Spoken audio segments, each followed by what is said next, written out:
What's going on, bottom line viewers? It's Mitch back here with another NFL video. This is my countdown of the top 20 offensive free agents for the 2020 NFL offseason. Before I give you my list of the best offensive free agents available, Gronk, spike the like button and subscribe to the Bottom Line View for more NFL free agency videos just like this. Let me know in the comment section below who you want your team to sign on offense. Kicking off the top 20 offensive free agents of the 2020 NFL offseason, running back Kenyan Drake. Finally, Kenyan Drake was treated like a lead back. He got his opportunity in Arizona, and boy, did he go off. In Arizona, he proved that he could be a lead back, and he proved it with style. Drake put up numbers as a Cardinal and displayed his skills to the entire NFL world. 817 yards rushing, 8 touchdowns, 50 catches for 345 yards.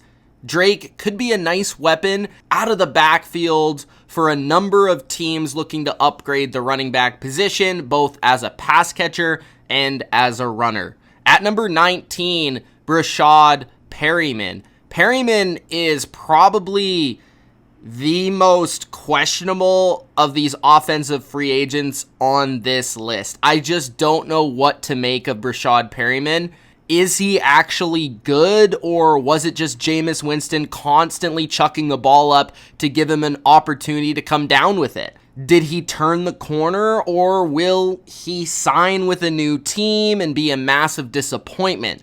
I don't think anybody really knows what to make of Perriman, so it's intriguing. In 14 games during 2019, he caught 36 passes for 645 yards and 6 touchdowns. When he was forced into being the number one receiver, he performed. This may be the case of a first-round pick finally reaching their potential, or it might be a case of just a total fluke season in a perfect situation. Either way, a team will take a shot on Perriman because he has good size and great speed for the position. At number 18, tight end Eric Ebron. Ebron is an athletic, gifted receiver who went to the Pro Bowl in 2018. During that same season, he showed that he could be an asset down the field and especially in the red zone, catching 13 touchdowns. He can go up, he can get it, and really that type of skill set, a lot of teams are looking for that type of mismatch tight end, whether that's too big for a lot of safeties and corners or too fast for a lot of linebackers. Ebron did miss some time in 2019, which likely did lower his price, which makes him a little bit cheaper. In the right offense, I do think that Ebron can easily be one of the top 10 receiving tight ends in the league. At number 17, center Connor McGovern. McGovern is the best center in free agency this offseason, ranking 11th in 2019 by PFF. He ranked 5th as the 5th best pass blocker at the center position. McGovern is 26 and developing into a pretty good center, and there are a lot of teams in the NFL who could use a pretty good center, especially one who won't get steamrolled by elite pass rushers. At number 16, tackle Brian Bulaga. Believe it or not, Brian Bulaga is the second youngest starting caliber tackle on the market this offseason, and he's 30. He ranked 15th overall at the tackle position in 2019 and 8th as a run blocker.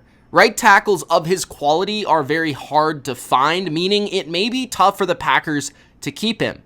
He's not elite, but certainly a reliable tackle who's gained a reputation for protecting one of the game's best quarterbacks. At number 15, wide receiver Robbie Anderson. One team in the NFL is bound to pay Robbie Anderson. Anderson has shown flashes of superstar ability through his first 4 seasons in the NFL. At only 26, I think his best seasons are yet to come. Anderson is a game-breaking deep threat with game-changing speed. And honestly, I think being a Jet has held him back these past couple of seasons. He's a little soft, and he has made a couple bad off-the-field decisions, but Anderson will be a great addition to a team that wants a receiver who can stretch the field. At number 14, wide receiver Emmanuel Sanders. In 2019, there may not have been a player who proved the haters wrong more than Emmanuel Sanders. Coming off an Achilles injury, many wrote Sanders off. He went on to have his best season since 2016 with 869 yards and 5 touchdowns. He played for the Niners. He played for the Broncos. Sanders, either way, proved that he could still go. And his versatility to play both outside and inside should make him a coveted free agent in a wide receiver market with not a lot of depth. At number 13, tackle Jason Peters. Peters is closing his Hall of Fame career. The question is, where does Jason Peters want to close that Hall of Fame career? Is it still Philadelphia? If not, he's a viable one-year starter, one of the most important positions in the entire sport. Peters ranked 6th by PFF this past season, 4th as a pass protector, proving he can still go. Wherever he does go, that team is going to get an elite tackle. The only real concern about Peters is his age. He does tend to miss a few games because he's a little old. He's 38. At number 12, Andrew Whitworth, tackle. Andrew Whitworth is also 38, but he's also really good. Andrew Whitworth regressed, though, this past season, ranking only 28th by PFF, but he did rank 7th in pass protection among all tackles, which means that he has maybe lost some of that physical ability to move in the run game, but he does remain a force shutting down edge defenders, and he was still the best Rams offensive lineman. At number 11, tight end Austin Hooper. Back-to-back Pro Bowler Austin Hooper had a career season in 2019 with a career high in yards and in touchdowns. He has developed a lot over the past 2 seasons alone, catching over 70 passes in both 2018 and 2019. Hooper is a quality tight end, smart, and he's gained great chemistry with his quarterback Matt Ryan in Atlanta. But he is not a true difference maker in terms of a mismatch nightmare. He is very reliable. He is a very nice complementary piece.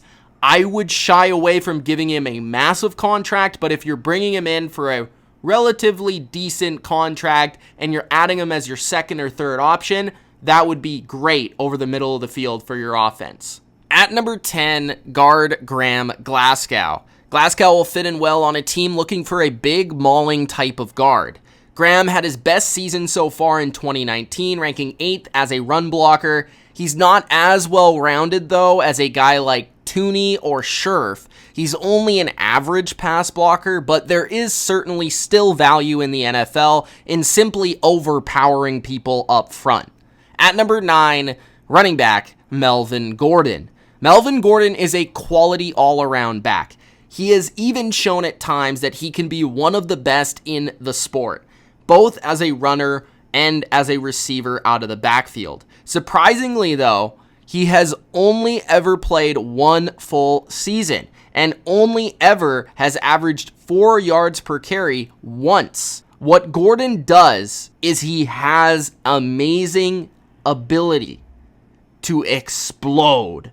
When he's at full speed, he has that separation speed, that next level running back speed, and he can take it the distance. And at 26 years old, that will be valued.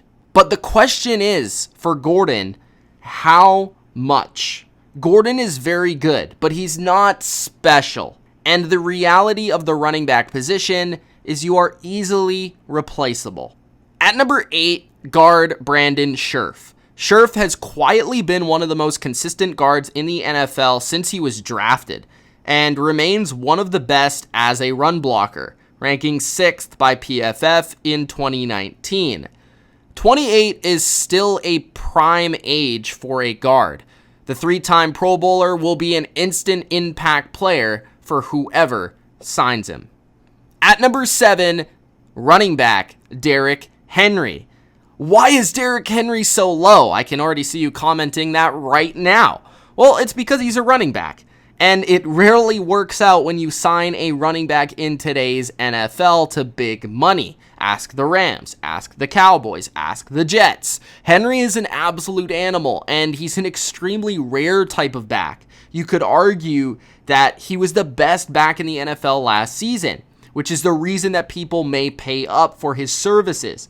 But Henry relies a lot on his ability to overpower you and run through tackles.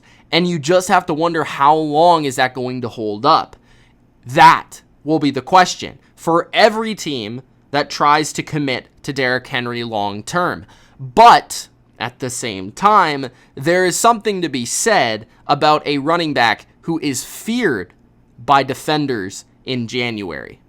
At number 6, tackle Anthony Costanzo. Left tackles have made absolute bank the last couple of seasons in free agency because it's rare that a good one hits the open market.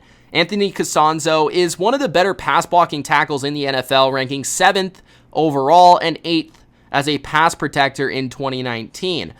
Always a very solid player, but never a Pro Bowler or an All-Pro. Considering Costanzo is now in his 30s, it will be interesting to see how much money he does demand. Then again, players like Andrew Whitworth and Jason Peters have changed how we do think about age when it comes to the tackle position. At number 5, tight end Hunter Henry. Henry is a free agent I'm fascinated by. I'm curious to see what his market's going to be like. Considering he's young, he's immensely talented, and really he's showed off some of that talent in the past. In 12 games this past season, he caught 55 balls for 652 yards and 5 touchdowns. He's big, he's 6'5", 250. He's strong, he's fast, he has good hands, he can also run pretty crisp routes, but he's missed a lot of games, including the entire 2018 season. We'll see what the market's like for Hunter Henry, but there's no doubt that he has the skills. At number 4, wide receiver A.J. Green. The enigma of this year's free agency class is A.J. Green, and there's no doubt about it. A.J. Green's talent might suggest that he's the best player available this offseason, but missing a year and a half of action will hurt anybody's market. Combine that with the fact that he's 31, only getting older, and I can understand why some people may stay away. But when he's healthy, AJ is an elite playmaker and an elite receiver with incredible hands, ability to catch contested footballs, and given that he has spent his entire career in Cincinnati, he might be looking to go to a contender. But who knows? At number 3, tackle Jack Conklin. Conklin is one of the NFL's best run-blocking right tackles. A big reason Derrick Henry had so much success down the stretch. Jack was named All-Pro in his first season, but he really hasn't been able to reach that level since. PFF ranked him as the 10th best tackle this season, one of his best seasons in a while, and factoring in that he's only 25, I think he will be a hot commodity at the position where it's really hard to find good ones. It's hard to find good tackles, especially right tackles. At number 2, guard Joe Thuney. Joe Thuney ranked 5th overall by PFF in 2019, marking 2 years in a row where he's ranked within the top 6.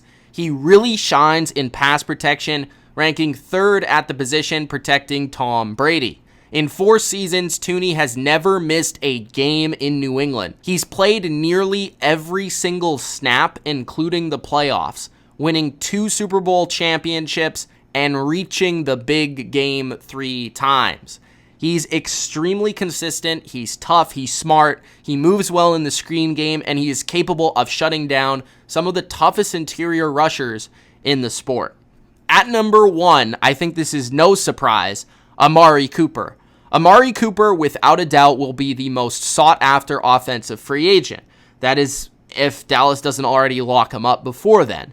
At just 25, he already has 4 1,000-yard seasons under his belt, and he is only getting better. Amari is one of the game's best route runners, pairing elite quickness and acceleration. If for some reason the Cowboys don't lock him up, another team will be signing a top 10 wide receiver in the sport with the ability to become the best in the game. Those are my top 20 offensive free agents for the 2020 NFL offseason. If you enjoyed, Gronk spike the like button. If you haven't already, subscribe to the Bottom Line View for more NFL free agency talk just like this, and comment your opinion. What do you think of this top 20? Do you disagree? Do you agree? And who do you want your team to sign? Peace.